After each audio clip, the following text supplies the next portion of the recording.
ہزاروں سال پہلے کی بات ہے کہ اس دنیا میں جنات کی حکومت تھی۔ یہاں خون ریزی تھی، دنگا فساد تھا، نافرمانی اور کفر و شرک کا گلگلہ تھا۔ نیکی بہت ہی کم تھی، بدی بہت زیادہ تھی۔ خالق کائنات نے جنات سے دنیا کی حکومت لے کر ایک دوسری مخلوق کو دینا چاہیے تاکہ جنات کا غرور خاک میں مل جائے۔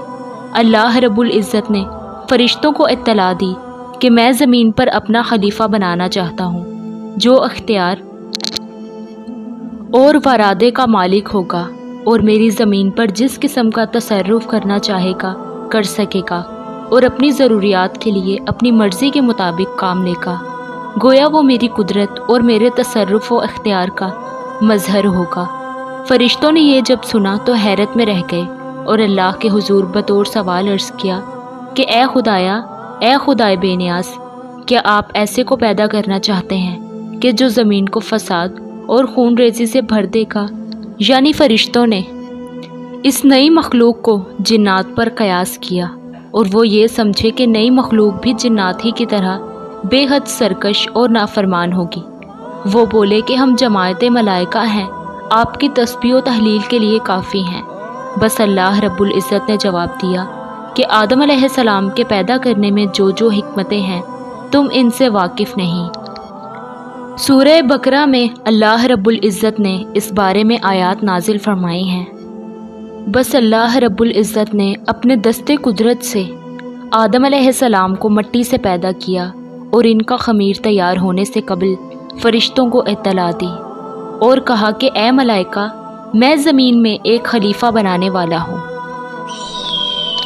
بس حضرت آدم علیہ السلام کا خمیر مٹی سے گوندا گیا اور ایسی مٹی سے گوندا گیا کہ جو نت نئی تبدیلی قبول کرنے والی تھی۔ جب یہ مٹی آواز دینے اور کھنکھنانے لگی تو اللہ رب العزت نے اس جسد حاکی میں روح پھونکی۔ ابھی روح ناک کے نتنوں سے داخل ہو کر دماغ تک پہنچی ہی تھی کہ آدم علیہ السلام کو چھینک آئی۔ اس وقت آدم علیہ السلام کو اللہ پاک کی طرف سے الہام ہوا کہ اس چھینک کے جواب میں الحمدللہ کہو۔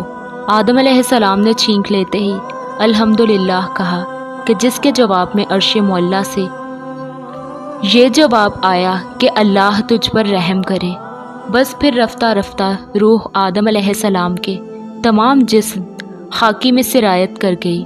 یوں وہ مٹی کا پتلا یک بیک گوشت پوشت ہڈی پٹھے کا زندہ انسان بن گیا اور ارادہ، شعور، حس، عقل اور وجدانی جذبات و کیفیات کا حامل نظر آنے لگا۔ بس اللہ رب العزت نے حضرت آدم علیہ السلام کو تمام اشیاء کے نام بتا دیے۔ پھر اللہ رب العزت نے ملائکہ سے کہا کہ تم ان چیزوں کے نام بتاؤ۔ لہٰذا فرشتوں کو بھی خبر تک نہ تھی کہ ان چیزوں کے کیا کیا نام ہیں۔ کائنات کی تمام اشیاء فرشتوں کے سامنے پیش ہیں اور ان کے نام ان معصوموں سے دریافت ہو رہے ہیں۔ لہٰذا اللہ رب العزت نے یہ صرف حضرت آدم علیہ السلام کا اعزاز بڑھانے کے لیے ہی کہا۔ چنانچہ اس عظیم سوال پر سارے فرشتے عاجز ہوئے اور سب نے انکساری سے عرض کیا کہ اے پاک پروردگار، تیری ذات خوب واقف ہے کہ ہم ان چیزوں کے نام نہیں جانتے۔ ہمیں تو بس وہی علم ہے کہ جو تو نے ہمیں عطا کر رکھا ہے، یعنی ذکر خدا اور تسبیح الہی، اور فی الحقیقت تو ہی سب چیزوں کا جاننے والا ہے اور بڑا حکمت والا ہے۔ لہٰذا یہ کائنات کی وہ تمام اشیاء کہ جو ماضی سے مستقبل تک وجود میں آنے والی تھیں، ان سب کے نام اور ان کی حقیقت کا علم حضرت آدم علیہ السلام کو دیا گیا۔ دوسری رائے یہ ہے کہ اس وقت جس قدر اشیاء و عالم کائنات میں موجود تھیں، ان سب کا علم عطا کیا گیا۔ زمین پر رہائش اور یہاں حکومت کرنے کے لیے جس قدر علوم کی ضرورت تھی، وہ سب علوم عطا کیے گئے۔ انسانوں کے اندر غصہ، شہوت، بھوک، حسد، تکبر، الغرض بہت سی باطنی کیفیات و احساسات ہیں کہ جنہیں انسان ہی سمجھ سکتے ہیں۔ فرشتوں کے اندر وہ کیفیات اور جذبات نہیں پائے جاتے، اس لیے وہ اس سب کے نام اور کیفیات بتا بھی نہیں سکتے۔ بہرحال حضرت آدم علیہ السلام کو صفت علم سے اس طرح نوازا گیا کہ فرشتوں کے لیے بھی ان کی برتری اور استحقاق خلافت کے اقرار کے علاوہ چارہ کار نہ رہا، اور یہ ماننا پڑا کہ اگر ہم زمین پر اللہ رب العزت کے خلیفہ بنائے جاتے تو کائنات کے تمام بھیدوں سے نا آشنا رہتے۔